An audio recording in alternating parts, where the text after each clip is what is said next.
Pessoal, tudo bem? Prazer grande estar aqui com vocês no nosso segundo webinário Tudo do Novo CPC. O tema de hoje é bastante polêmico, cabimento do agravo de instrumento, rol taxativo, semitaxativo, exemplificativo. Já adianto, temos divergência. Tenho aqui comigo, tenho a honra e o prazer de ter aqui comigo a professora Fernanda Tartucci, participante do Tudo do Novo CPC, baita processualista. Professor Marcelo Machado, também nosso colega do Tudo do Novo CPC, processualista do Espírito Santo. Eu, Luiz Delori. E temos ainda nossos outros dois colegas que não aguentaram tranco, na verdade. O tema era muito polêmico, falaram e deram um jeito de criar alguma dificuldade de agenda. Nutella total. E aí podemos dizer, fugiram do debate? Pelo jeito sim, hein? Fugiram do debate? Amarelaram, né? Pois é, fugiram do debate. Acontece, mas não tem problema nenhum. Vamos ter esse debate bacana aqui, apesar das dificuldades dos colegas alegadas de não poderem participar. Depois, quem sabe, eles fazem um vídeo, apontam e etc. Mas vamos lá. A gente vai discutir então aqui, neste nosso debate, segundo webinário Tudo do Novo CPC, a gente vai discutir o cabimento do agravo. E a gente quer te ouvir, a gente quer saber a sua opinião, a gente quer saber a sua dúvida, onde dentro das correntes você se insere. E para estimular, a gente acredita que não precisava, né? Mas para estimular a sua participação, a gente vai fazer sorteio. Então, você comenta, você divulga, seja no Face, no Twitter ou no Instagram, e você vai concorrer a um destes 4 livros. Quais? O Mini Novo CPC, bom para levar em sala de aula, para audiência, etc. O 1001 Dicas do Novo CPC, qual sou aqui com o autor, com a professora Fernanda. E esse aqui a gente fala, quando você estiver esperando para despachar com o juiz no fórum, né, tá passando um tempo alguma coisa, a gente vai lá e pega, pronto, leitura. O Novo CPC anotado e comparado, código novo de um lado, velho do outro, depois vice-versa. E ainda o Novo CPC para concursos, em que a gente tem comentários a várias questões de Código de Processo Civil das mais diversas bancas. Então, com a sua participação, com a sua intervenção e divulgação, você participa do sorteio. Nas redes sociais a gente coloca todas as informações principais relacionadas ao debate. Este webinário, ele é, vamos dizer assim, um aquecimento para o segundo curso Tudo do Novo CPC. A gente já teve um primeiro webinário em que a gente teve outra polêmica boa, 1394, medidas atípicas do juiz. Está disponível para você assistir caso não tenha assistido. E depois desse webinário a gente fez um primeiro curso Tudo do Novo CPC, que foi muito bacana, a gente teve um resultado bastante interessante, quem fez gostou bastante. E fica o convite aqui para que você também conheça a respeito desse curso depois. Mas por agora, por hora, além do sorteio dos livros, é a discussão relacionada ao artigo 1015 do Código de Processo Civil. O que o artigo 1015 do novo CPC diz para nós? Cabe agravo de instrumento contra as decisões interlocutórias que versarem sobre.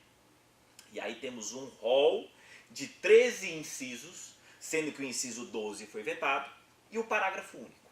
E aí o grande debate, posso colocar assim, né? O grande debate doutrinário e jurisprudencial hoje é esse. Este é um rol taxativo, exemplificativo, semitaxativo. Como é que a gente trabalha com isso? Professora Fernanda, qual é a sua opinião a respeito desse assunto? Muito bem, eu tenho basicamente 5 argumentos para dizer que este rol é exemplificativo. Então, eu vou começar com os 3 argumentos de índole constitucional. Vamos começar primeiro com o acesso à justiça, que hoje tem sido visto como acesso à ordem jurídica justa. Lembrando que, segundo este ditame, né, nenhuma lesão ou ameaça a direito será afastada da prestação de quem? Do Poder Judiciário. Então, esta é a regra matriz, é a razão de ser, aliás, dos processualistas terem serviço, estarmos aqui justamente promover acesso à justiça. Além disso, eu tenho ampla defesa, né, também está na Constituição, assegurada ampla defesa, com os meios e recursos a ela inerentes. Claro que isso também integra o acesso à justiça. E também a igualdade de tratamento, eu não posso ter alguns litigantes sendo privilegiados indevidamente, ilegitimamente, em detrimento de outros. Quero lembrar que esses 3 argumentos constitucionais foram repetidos no CPC entre as normas fundamentais. Olha que interessante. E a gente até perguntou no início, né, para quê? para que você tem normas constitucionais, garantias constitucionais do artigo 5º, que são repetidas no CPC. A gente até discutiu isso um pouquinho, né, Delora? No 1001 Dicas a gente até fala um pouco sobre isso. Que a gente achava um pouco perigoso inicialmente essa repetição, porque parece que vai bloquear o acesso ao recurso extraordinário, né? Já que a gente tinha um entendimento aí do STF de que quando uma garantia constitucional estivesse prevista em legislação infraconstitucional, não haveria previsão aí, não teria como termos um cabimento do recurso extraordinário. Por se tratar apenas de uma violação reflexa à Constituição. Essa jurisprudência aí reflexa, não está escrito em lugar nenhum, né? Para mim é um pouco de jurisprudência defensiva. Aí, mas enfim. Mas tem utilidade para ter as normas fundamentais no CPC, apesar de ter esse risco, que é justamente iluminar todo o sistema. Todo o sistema do CPC de 2015 é baseado na observância das normas fundamentais. Então eu preciso interpretar todos os dispositivos à luz dessas garantias fundamentais, dessas normas fundamentais que estão previstas lá. Portanto, se houver uma lesão grave, a gente tinha essa previsão mais ampla no código, que era mais feliz o código anterior, né? O legislador, de forma arrogante, tentou dar a entender que daria conta de fazer uma lista taxativa, o que nem deveria ter tentado, porque cá entre nós, em todas as listas e normas e previsões, acaba tendo a doutrina fala, olha, é meramente exemplificativo, até nos direitos reais, direito das coisas, lá no direito material, o povo não sustenta um rol taxativo, por quê? Limitado ao nosso legislador, face à grandeza das situações da vida e à grandeza da necessidade do acesso à justiça. Então eu quero começar com esses 3 argumentos de ordem constitucional e também como normas fundamentais do Código, se existe uma lesão ou ameaça de lesão, algo que possa efetivamente causar um grave prejuízo no acesso à ordem jurídica justa, eu preciso poder trabalhar com o cabimento do agravo de instrumento. Então, só para a gente encaminhar, professora Fernanda, no seu entendimento, o rol, que existem os diversos incisos, ele acaba sendo meramente exemplificativo para qualquer outra situação? Não. Mas para situações que decorram de um risco imediato? Exato. É como se nas hipóteses do 1015 o dano já fosse presumido. Eu não preciso mostrar que eu vou ter dano naquela circunstância. Em outras hipóteses, para eu ter o agravamento, eu vou mostrar que eu tenho uma situação de lesão grave. Para isso eu posso usar analogia com algum dos incisos, a gente vai falar isso numa segunda oportunidade, ou eu posso trabalhar isso à luz das garantias constitucionais e das normas fundamentais. Então, com essa linha, com esse exemplo, a gente pode pensar, por exemplo, no cabimento do agravo de instrumento para uma situação de competência. Seja ela competência absoluta ou seja ela competência relativa. Sim. A gente volta aí, só estou dando exemplo da competência, o professor Marcelo está aqui bravo, está me chutando embaixo da mesa, não é? Tá exatamente isso. Vamos então ouvir o professor Marcelo a respeito disso. Tudo bem, professor Fernando, professor Delore, é um imenso prazer estar aqui com vocês, eu estou muito feliz, estou aprendendo bastante dessa nossa experiência, estou me divertindo muito, é sempre um prazer. Importantíssimo que vocês também, como nós, a gente está se divertindo, nós queremos que vocês também se divirtam. Se divirtam aí também, porque, por incrível que pareça, o processo civil pode ser divertido, acredite nisso. Não é uma coisa específica nossa de professor de processo civil, não. A gente se diverte com o processo civil, porque o processo civil, ele mostra uma face do ser humano, quando o ser humano está em litígio, né? Então, faz parte da nossa realidade e tem sim um lado cômico. Vamos lá. Falando nessa comicidade, eu lembro muito do meu amigo Fernando Gajardoni, que escreveu no Jota um texto com a seguinte frase. Eu acho que acabou virando até depois um texto coletivo, mas acho que essa frase é dele. É que o novo CPC não é o que nós queremos que ele fosse.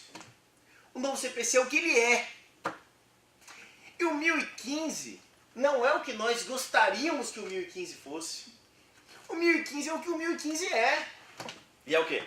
O que eu queria que o 1015 fosse? Posso falar para os senhores o que eu queria que o 1015 fosse? Eu queria um sistema recursal inteligente. Eu queria pegar aquela experiência alemã, da reforma recente, dos recursos na Alemanha, que você tem um valor em euros, em dinheiro, base para que o recurso de apelação, por exemplo, seja admitido. O professor Fernando dá pulo aqui agora. Eu quero um sistema racional em que o recorrente precisa mostrar uma violação a um valor fundamental para que o recurso dele seja admitido, porque o processo custa caro, senhores. Parem para pensar. Eu tiro dinheiro da saúde, eu tiro dinheiro da educação, eu tiro dinheiro do saneamento básico, que o Brasil não tem, porque metade das residências do país não tem nem saneamento básico, e eu enfio dinheiro no judiciário. Estrutura burocrática ineficiente, cara, e eu preciso dar a todo mundo não só o devido processo legal que é garantido em primeira instância, mas eu preciso dar 2 instâncias para todo mundo. Só 2? E aí... Só 2? Calma. Todas as instâncias. Aí, isso só porque o nosso debate de hoje. E não são só 2 instâncias, não. São 2 instâncias, às vezes a segunda instância 2 vezes, porque tem um agravo e depois tem apelação necessariamente. E aí não tem dinheiro no mundo que banque um sistema desse. Ah, mas os recursos são fundamentais, estão inerentes ao acesso à justiça. Eu concordo que os recursos são inerentes ao acesso à justiça, mas nenhuma garantia constitucional é absoluta. E os princípios constitucionais entram necessariamente em colisão, e nessa colisão de princípios constitucionais, razoável duração do processo, e eu diria princípio da eficiência, com base no poder público, ao lado do acesso à justiça, exige que o Código de Processo Civil, não apenas o juiz, mas também o Código de Processo Civil, a lei federal, equalize esses princípios em colisão, e uma tentativa de equalização desses princípios é o 1015. É bem feita? Não, é muito mal feita, mas é o que nós temos. Portanto, o que está escrito ali é quando olha aqui, olha, 1015. O que está escrito ali é quando o agravo cabe. O que não está escrito ali não cabe agravo. E acabou. Simples assim. Quero falar sobre isso. deixa eu só fazer uma pergunta, para dar encaminhamento. Competência, e vou mais grave agora. Competência absoluta. Sim.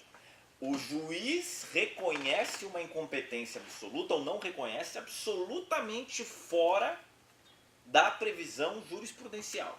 Certo.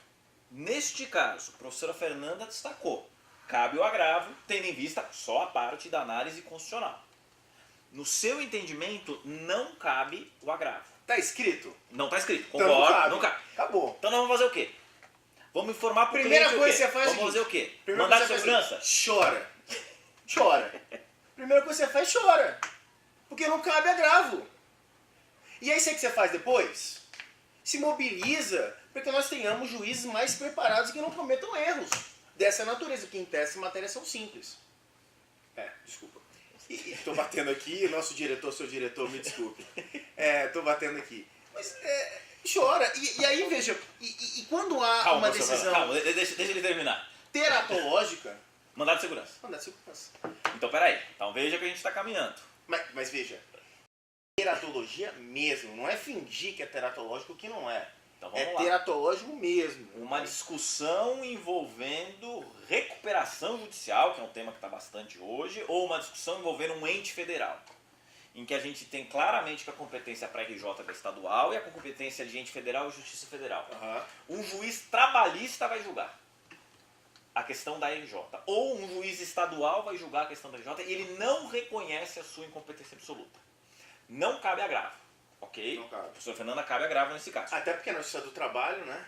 Perfeito. Nem caberia mesmo, né? Mas o remédio Você para trabalhista... Você vê que o problema não é nem um problema, porque lá esse problema já existia antes, ele nem falava nada. Perfeito. Aí na Justiça do Trabalho a gente vai mandar de segurança. É. Tá certo?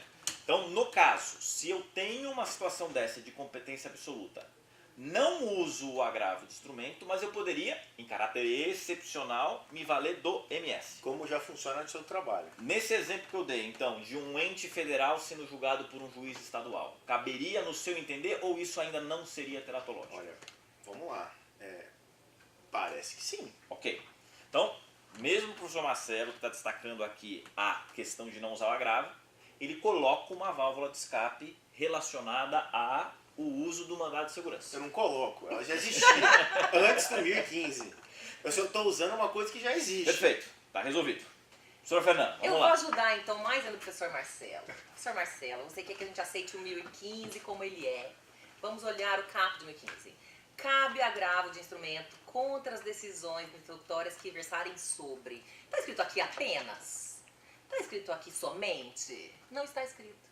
E eu fui pesquisar se o código usa a técnica de usar somente em apenas, quando ele quer realmente limitar. E existem 39 vezes a palavra somente no CPC, mais 30 vezes a palavra apenas. E nenhuma delas, dessas 69 ocasiões, está aqui no caput do artigo 1015. Portanto, aqui são casos em que o legislador achou evidente, mas ele não quis. Não poderia, é limitado, que é esgotar. Então, aceitando o caput como ele é, nós não temos aqui o somente nem o apenas. Então, posso aproveitar o seu próprio argumento para somar mais um argumento para este nosso posicionamento aqui.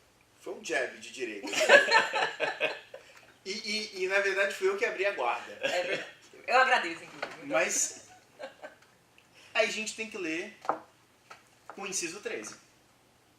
Outros casos expressamente referidos em lei.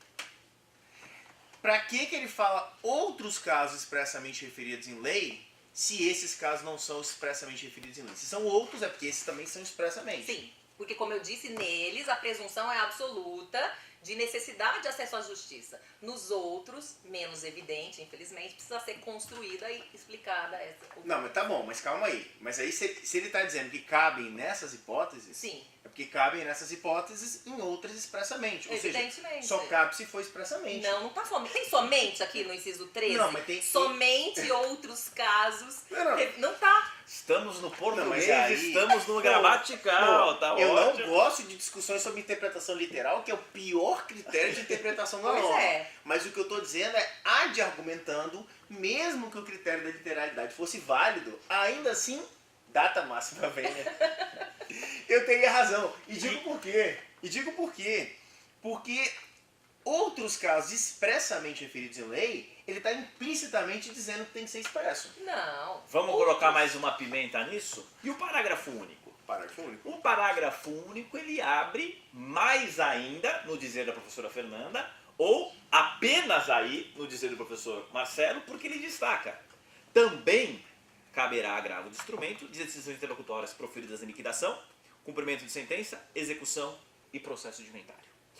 Mas, os dois argumentos, né, nessa nossa, vamos dizer assim, rodada inicial de debates, com jab de direita para cá e contra-golpe para lá e etc., eles já reproduzem, em síntese, o que está acontecendo na doutrina. A doutrina está exatamente posicionada dessa forma. E não só a doutrina, porque se a gente vai pesquisar a jurisprudência dos tribunais, dentro do mesmo tribunal, e pior, às vezes dentro da mesma Câmara ou turma julgadora, há um determinado relator que admite a interpretação extensiva e há outro relator que não admite a interpretação extensiva. Aqui é o grande problema neste momento histórico, com 1 ano e pouco de vigência do novo CPC. A dúvida que isso traz para o advogado. Este é um ponto, para mim, o mais complicado de todos. A hora que o STJ pacificar isso, dizendo que é extensivo e é restritivo, pelo menos a gente vai ter um caminho a seguir. Agora, enquanto a jurisprudência está vacilante, o advogado, além da dúvida de ser ou não extensivo ou restritivo, taxativo ou restritivo, ou exemplificativo, a gente tem que saber qual é a posição do julgador para o nosso recurso, trazendo ainda mais dificuldade. Mas vamos prosseguir com os argumentos numa segunda rodada da professora Fernanda. Isso, eu também quero falar um pouquinho de como o legislador reconhece que é limitado. Veja como ele usa expressões vagas no próprio 1500. Ele fala no inciso 1, tutela provisória. Quer dizer, tutela provisória, lembrando aquelas liminares, aquelas decisões de urgência. Ele nem falou defere, indefere, colocou tutelas provisórias. Mas o show mesmo é o inciso 2, mérito. O mérito. O mérito é praticamente aqui o pedido, o objeto do pedido. Quer dizer, eu posso incluir aqui muitas situações envolvendo mérito. Esse é o meu inciso preferido, aliás. Porque quem achar que precisa fazer uma analogia com os casos de pressuposição de dano, decisão suscetível de causar dano a partir da lista do legislador, tem gente defendendo isso, né? Olha, peguemos o inciso e trabalhemos com uma visão analógica sobre o dispositivo. Né? Então, o mérito, por exemplo. O mérito envolve muitas situações. Situações que envolvem resolução de mérito. Eu poderia tentar um agravo. Outro dia eu vi um caso dramático de dispensa da audiência inicial de conciliação numa ação de família em caso de violência doméstica. E a Defensoria Pública de São Paulo agravou. Infelizmente, o acordo não diz qual foi o inciso, né? Qual foi o encaixe para conseguir ter acesso ao agravo instrumento. Porque a designação da audiência inicial de conciliação ou de mediação não está na lista do 1015. Mas o desembargador, ele deu efeito suspensivo, no final deu provimento, e a gente poderia dizer que, como a conciliação tem o condão de extinguir o processo com resolução de mérito, então eu preciso poder desafiar via agravo de instrumento. O professor Marcelo não gosta, visão muito restritiva, mas aqui foi essencial, porque aquela pessoa precisava dessa tutela jurisdicional para não ser premida ali a uma situação constrangedora e perigosa para a sua vida. Então, quando a gente vê convenção de arbitragem, quer dizer, na arbitragem eu posso discutir a jurisdição, a competência, e na competência absoluta eu não posso discutir. Então, eu volto com a ideia da isonomia. Se eu preciso ter um tratamento isonômico adequado do litigante, eu posso usar, pelo menos de uma forma analógica, essas referências que nós temos nos incisos aqui. Pelo menos essa utilidade a gente vai ter. Lembrando que o parágrafo único já começou a desistir um pouco desses casos muito fechados, né? Cumprimento de sentença, execução, já foi lá logo para uma fase inteira, parou de tentar pontuar situações tão específicas, ele viu que não dava conta e que também nunca conseguiria esgotar a mesa. Então, acredito que também temos essa linha de tentar esse entendimento analógico a partir desses incisos. Então, com base no mérito e com base na analogia, a gente, segundo o seu entendimento, reforçaria essa utilização do agravo de instrumento praticamente para toda situação em que a gente tiver a dificuldade. Uma lesão grave, difícil separação. Certo. Nesse sentido, no seu entendimento, descabe mandado de segurança. Eu não preciso do mandado de segurança, eu tenho o agravo de instrumento. Nesse sentido, a jurisprudência do STF, até simulada, dos tribunais superiores de uma forma geral, é firme que o mandado de segurança só pode ser utilizado como sucedâneo recursal se não existir o recurso adequado para ser utilizado. Então, ficou bastante claro, na visão da professora Fernanda, a gente só poderia utilizar o agravo de instrumento. E nunca seria possível a utilização do mandado de segurança pela sua desnecessidade. Só que cuidado, porque aí a prevalecer essa tese, o prazo do mandado de segurança é diferente do prazo do agravo de instrumento. Então esse é um problema. E aí vem o risco, mais uma vez aqui preocupado com a posição do advogado, o risco. Porque se cai em uma turma ou câmara que entende que o recurso adequado seria o agravo de instrumento, e a gente se valer do mandado de segurança, o que vai acontecer? Não vai ser apreciado o mandado de segurança. Olha a dificuldade. Veja que aqui eu não estou em cima do muro não, depois vou colocar minha posição, mas eu só estou trazendo aqui as dificuldades que este debate, pelo código não ter sido absolutamente claro de como se proceder, traz essa dificuldade. Professor Marcelo, esse argumento aí do mérito, ele acaba sendo interessante, não? Mérito é mérito, né? Mérito é julga o pedido procedente, julga o pedido improcedente. Julga um dos pedidos, julga todos os pedidos. Julgamento parcial de mérito, julgamento total de mérito. Para mim, mérito é só isso.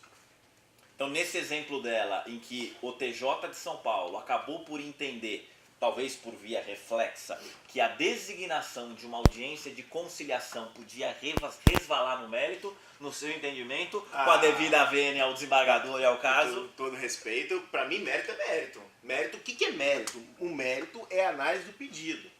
A mérito é a análise do pedido. Eu formulo um pedido, dando moral, dando material. Julgo procedente um, julgo procedente o outro, julgo improcedente um, improcedente o outro. Se for julgo um dos pedidos, julgamento parcial de mérito, cabe agravo. Se julgar todos os pedidos, cabe apelação, porque vai extinguir a fase cognitiva do processo, é mérito. Mas a conciliação extingue o processo com resolução de quê? Não, a conciliação não extingue o processo. O que extingue o processo é a sentença do juiz homologatória do fruto da conciliação. Então, tem um potencial mérito ali que você não pode adivinhar que não vai existir. Mas aí qualquer coisa tem potencial de sentença. Exato, olha que interessante. Pronto, chegamos no consenso. Mas não é, mas veja, mas é a decisão que analisa. Decisão que versa sobre. Olha que verbo bom, versar. Versar. Não é assim, aprecie limitadamente o mérito. Não, versar. O verso significa linguagem. Então são as decisões que em seu conteúdo tem linguagem à apreciação do mérito. É julgar procedente ou improcedente. Numa visão restritiva vai ser dessa forma, numa visão ampliativa vai ser dessa forma. E o parágrafo único, não foi um reconhecimento do legislador que de fato a gente está diante dessa situação? Sabe o que é o parágrafo único? Vamos lá. É o improviso. eu tô fazendo obra lá no meu escritório, e aí eu tenho que comprar o miolo da tomada preto, porque é arquiteto, você sabe como é que é, tem que ser preto. Eu falei, mas não tem preto, acabou, não tem pronta entrega, e a obra estava parada porque eu não arrumava o negócio preto. Aí vem o eletricista e vai me falar, ó, vamos comprar uma tinta ali. Ele falou sério, vamos comprar uma tinta de spray, a gente pinta o branco ali pra ele ficar preto e a gente coloca lá. O que é isso? É o mesmo raciocínio do cara que fez o tal desse parágrafo aqui. Adoro. Que ele foi e colocou ali. E quando ele fala da liquidação, quer dizer o seguinte, se eu decido sobre competência em liquidação, cabe agravo, meu amigo. Se define no processo de conhecimento pelo Não código, dá, não cabe não agravo dá, do não instrumento. dá. Não tem condição. Maravilhoso, adoro. Agora, esse adoro. ele é bizarro, mas ele Não. é o que ele é. Não, maravilhoso. Execução, inventário. Olha que delícia, gente. Olha Não que precisa festa. ficar sofrendo. Qualquer coisa que eu faço no inventário cabe agravo. Maravilha, é isso mesmo. Mas no procedimento comum não cabe. Também cabe. E se deixa tiver eu só lutando. trazer de novo. Estou falando de recuperação judicial, tanto porque momentaneamente eu tenho atuado bastante com isso, como infelizmente com a crise brasileira a gente tem bastante coisa disso. A jurisprudência Brasil inteiro é que a recuperação judicial ela se insere no parágrafo único. Isso daí é praticamente pacífico. Por quê? Porque o argumento que se tem sido utilizado é que, como no caso de uma recuperação judicial, depois eu não vou ter uma situação de decisão que vai dar margem ao uso da apelação Tá com vendo? preliminar, eu vou ter interpretação. Tem que ter. Eu não estou destacando nada relacionado a qual a posição que está sendo adotada. Eu estou apenas trazendo para vocês a questão, né, em relação ao assunto. Vamos lá. Você vai sair do muro? Não, Bora. vou sair do muro. Vamos lá. Minha visão. Primeiro, pensando como advogado. Primeiro, agrava de instrumento sustenta que o rol é extensivo. Se cair com o relator que disser que não é um rol extensivo, mandado de segurança. Qual é o resto? Vou fazer tudo. Vai fazer o quê? Tudo. Veja, eu tô pegando Não vale, essa não tese e vale, tô pensando. não vale, não Eu tô vale. falando pros colegas advogados. Eu tô falando pros colegas advogados. A hora que o STJ pacificar a questão, aí a gente tá resolvido. E o STJ, creio eu, vai dizer que é um rol o quê? Semi-taxativo. O em cima do muro. É a tendência do STJ historicamente. Em que a gente vai ter uma série de situações em que é possível e outras que não é possível. O que me parece o mais adequado. O professor Marcelo fala, vamos buscar para que haja juízes preparados. Eu digo, vamos mudar a lei. Vamos mudar esse artigo 1015. Tá bom, beleza. Que não funciona. Não, Mas tá até bom, lá não vamos vitimar as pessoas lesionadas. Até lá, agravar de instrumento. Se não der agravo de instrumento, ingressar com, impetrar o mandado de segurança. Enquanto o STJ não pacificar. Depois que o STJ pacificar, a gente vai Quem concorda comigo, faz um vídeo aí concordando comigo que eu vou compartilhar aí nas redes sociais. E é Você pode isso fazer, que eu estou a gente esperando de precisa- vocês a título de conclusão. Faz aí, pessoal. Vamos dizer que a gente tem aqui uma visão agravo extensivo, uma visão agravo restritivo e uma visão usa tudo. Usa tudo porque você precisa resolver o problema do seu Até cliente. porque eu acho que eu vou ganhar, tá? Porque os tribunais vão decidir exatamente como eu. Quanto menos agravo, Vamos melhor. ver isso. Participe, compartilhe, coloque a sua opinião. E também com isso, mais uma vez, você estará concorrendo ao mini novo CPC, ao 1001 dicas, ao novo CPC comparado ou novo CPC para concurso. Maravilha?